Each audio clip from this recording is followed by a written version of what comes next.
अस्सलाम वालेकुम।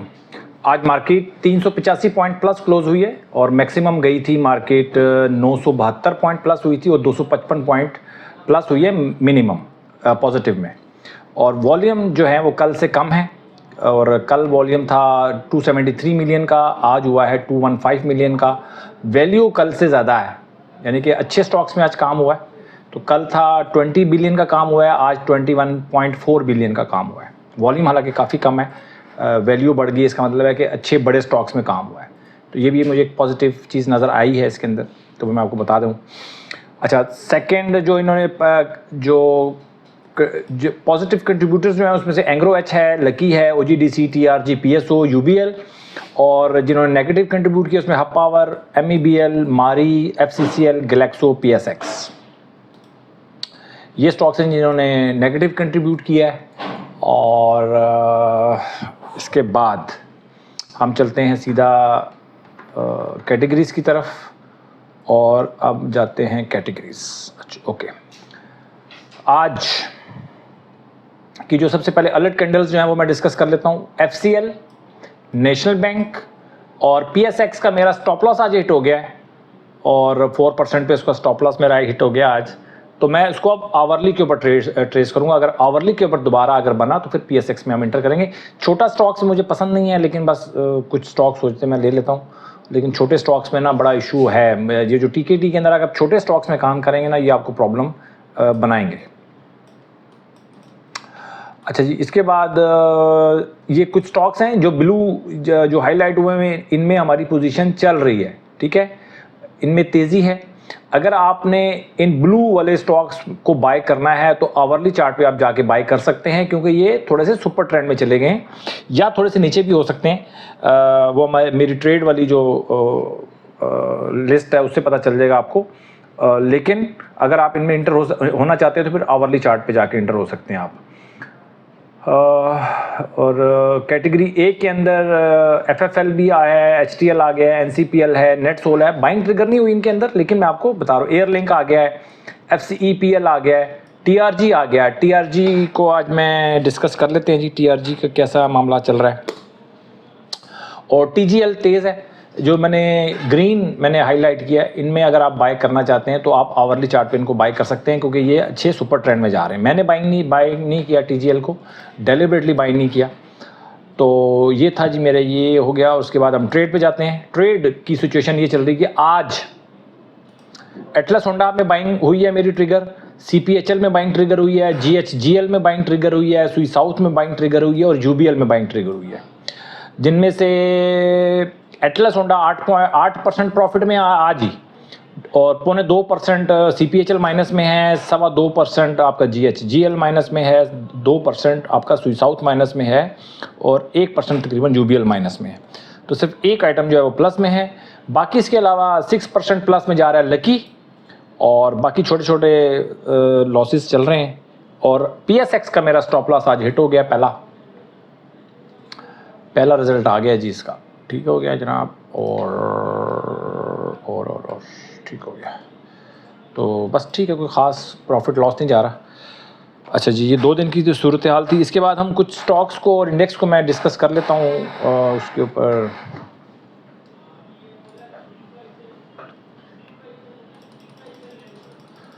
अच्छा जी, KSE 100 इंडेक्स को आवरली चार्ट पे देख लेते हैं जी। ये आवरली चार्ट की सूरत हाल चल रही है। ये आज ठीक है, मार्केट थोड़ी सी प्रेशर में तो नज़र आ रही है। अगर मैं आवरली चार्ट पे देखूं और अपनी ट्रेड को देखूं, मुझे थोड़ा सा प्रेशर नज़र आ रहा है। बहुत क्लियर इंडिकेशंस नज़र नहीं आ रही, मार्केट मिक्स चल रही है। और आप इसको ठीक है, कोई इतना बुरा भी नहीं है, कोई इतना अच्छा भी नहीं है। अगर मैं KSE 100 इंडेक्स के चार्ट को देखूँ तो आवरली चार्ट। अब हम जाके कुछ स्टॉक्स को डिस्कस कर लेते हैं। सबसे पहले PIBTL की अलर्ट कैंडल बनी थी, लेकिन आज उसका हाई क्रॉस नहीं हुआ। हाई उसका था 111 रुपये 10 पैसे कल का। आज हाई क्रॉस नहीं हुआ, हमारी बाइंग ट्रिगर नहीं हुई और 10 रुपये 62 पैसे आज ये क्लोज हुआ है। थोड़ा सा प्रेशर में क्लोज हुआ है, लेकिन आवरली डेली चार्ट के ऊपर अभी भी तेज़ी में है। एकदम से हम मंदी में नहीं जाएंगे, अभी भी तेज़ी में है। और इसकी जो बाइंग है वो 11 रुपये 10 पैसे में। अभी हम इसकी जो कैंडल है उसको हम लाइव रखेंगे, और जब भी 11 रुपये 10 पैसे में ये कल परसों जब भी 1-2 दिनों में इसकी, जब तक RSI इसकी जो है वो 55 से नीचे नहीं जाती। अगर कल भी गिर गया तो फिर हम इसकी जो ये वाली जो कैंडल है 11 रुपये 10 पैसे वाली, इसको हम डेड कर देंगे, ठीक है। इसके बाद है सिनर्जी भी जो है लोग मुझसे पूछते रहते हैं सिनर्जी के बारे में, लोगों ने क्वेश्चन रखी हुई है। तो वही बात मैंने बार बार बता रहा हूँ, सिनर्जी को आपने शॉर्ट टर्म में ट्रेड नहीं करना, लॉन्ग टर्म में ट्रेड करना है। और लॉन्ग टर्म में 50% की तरफ नहीं भी जाते आप इसमें, तो एवरेज करें 15%, 20% नीचे जाए तो आप इसको एवरेज करें, और उसके बाद ऊपर 20 से 25% पे आप इसको सेल करें। फिर इस तरह इसको आप इसके अंदर बाइंग कर सकते हैं, बाइंग सेलिंग कर सकते हैं सिनर्जी के अंदर। ये सिर्फ सिनर्जी की बात कर रहा हूँ और किसी आइटम की बात मैं नहीं कर रहा। अब हम बात करते हैं हम TRG की। TRG आज अचानक इसके अंदर कुछ हलचल हुई है। वैसे तो 4 दिनों से स्ट्रॉन्ग इसके अंदर मूव चल रही है, लेकिन अभी TKT में नहीं आया। और TKT में देखें, TKT में एंट्री 2 किस्म की होती हैं। एक होती है मतलब समझ लें कि A कैटेगरी की एंट्री होती है, एक B कैटेगरी की एंट्री होती है। अगर कल ये कुछ स्टॉक बढ़ता है तो फिर हमें एंट्री हो जाएगी, लेकिन वो B कैटेगरी की होती है। वो A और B को मैं कैसे बेसिकली हम उसको वो करते हैं कि देखें, जब जो हमारी ये जो चल रही होती है ना, ये जो मूविंग एवरेज, अब जैसे 45 की मूविंग एवरेज है, ये अगर इसका रुख नीचे की तरफ है और फिर भी हमारी TKT में हमारी एंट्री बन रही है तो ये B क्लास हमारी एंट्री होगी, ठीक है। और अगर मूविंग एवरेज का रुख ऊपर की तरफ है, या तो बिल्कुल स्ट्रेट है तब भी चलें, ठीक है, मान लेंगे, या ऊपर की तरफ है और तब हमारी TKT में एंट्री बन रही है तो वो A क्लास एंट्री होगी। तो आप अपना रूल खुद बना सकते हैं कि आप A क्लास एंट्री लेना चाहते हैं या B क्लास एंट्री लेना चाहते हैं, या दोनों बनेगी तब दोनों लेना चाहते हैं। ऐसा नहीं होगा कि कभी आप कभी मतलब A क्लास तो हमेशा ले ली और B क्लास कभी ली कभी नहीं ली, नहीं, ऐसा नहीं करना। या तो A क्लास या तो B क्लास लेनी है या नहीं लेनी, या आपने फैसला कर लेना है।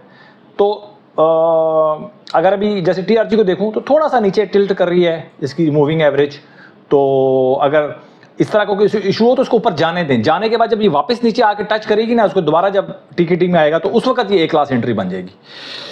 तो इसको मैं डिफरेंट उसके अंदर हम डिस्कस कर सकते हैं।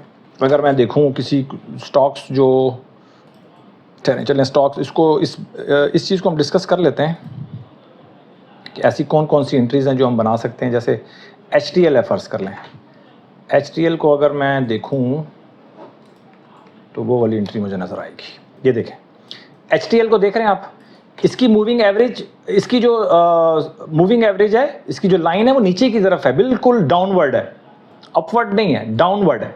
तो ये डाउनवर्ड जब क्रॉस करेगी ऊपर की तरफ तो ये B क्लास, बल्कि ये इतनी ज़्यादा डाउनवर्ड है कि ये C क्लास एंट्री बनेगी।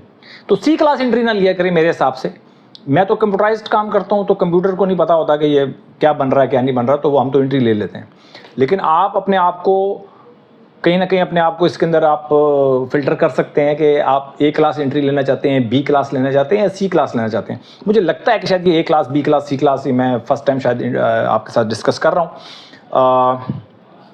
मैं नॉर्मली जब मैनुअल ट्रेड करता था तो उस वक्त मैंने A class, B class, C class बनाई हुई थी क्लासिफिकेशंस। तो A क्लास इस तरह की एंट्री होती है। ये वाली जो HTL की आपको नज़र आ रही है, अगर इसमें TKT बनेगी हमारी तो ये C क्लास एंट्री बनेगी। जैसे आज TRG में अगर एंट्री बनती है तो ये B क्लास एंट्री बनेगी, ठीक है। और बिल्कुल अगर जब अपवर्ड ट्रेंड हो, यानी कि जो अपवर्ड इसका डायरेक्शन इसकी अपवर्ड हो, तो फिर वो हमारी A क्लास एंट्री बनती है। तो अगर आपको समझ में आई है इस बात की तो आप लाजमी कमेंट सेक्शन में बताइएगा, और अगर नहीं आई तो हम दोबारा इसके ऊपर एक पूरी वीडियो बना लेंगे, और A class, B class, C class. लेकिन आपने अपने आप को स्ट्रिक्ट करना है कि आपने A class, B class, C class तीनों एंट्रीज उठानी है, या A क्लास या B क्लास उठानी है, या सिर्फ A क्लास उठानी है। और हर दफ़ा फिर आपने वही काम करना है, उसको रिपीट करना है। और उसको जितने भी रूल्स हैं आप अपने लिए बनाना चाहते हैं, लिखना चाहते हैं, मैं तो हर चीज़ डिस्कस करता रहता हूँ। मैं हर चीज़ इसलिए डिस्कस करता हूँ कि किसी को कोई चीज़ समझ में आती है, किसी को कोई चीज़ अच्छी लगती है, किसी को कोई चीज़ अच्छी लगती है। तो हर चीज़ हर बंदे के लिए नहीं है। जो आपको सूट करता है आप अपने रूल्स लिखें और रूल्स से बाहर ना जाएं। रूल बेस्ड ट्रेडिंग मेरा जो मिशन है वो यही है। आप लॉन्ग टर्म इन्वेस्टमेंट करें, शॉर्ट टर्म इन्वेस्टमेंट करें, स्कैल्पिंग करें, कुछ भी करें, रूल बेस्ड होना चाहिए। आपको अपने दिमाग का इस्तेमाल सिर्फ और सिर्फ स्ट्रेटजी बनाने में लगाना है और अपने दिल को आपने आमादा करना है कि हमने इस स्ट्रेटजी को अडॉप्ट करना है। बस ये दिल और दिमाग का काम है, इसके अलावा कुछ नहीं है। अपना बहुत ख्याल रखें, इन्वेस्टमेंट का ख्याल रखें भाई। और अगर आप शॉर्ट टर्म ट्रेडिंग करते हैं तो भाई स्टॉप लॉस के साथ काम करें, नहीं तो स्टॉक मार्केट से आउट हो जाएं। Thank you.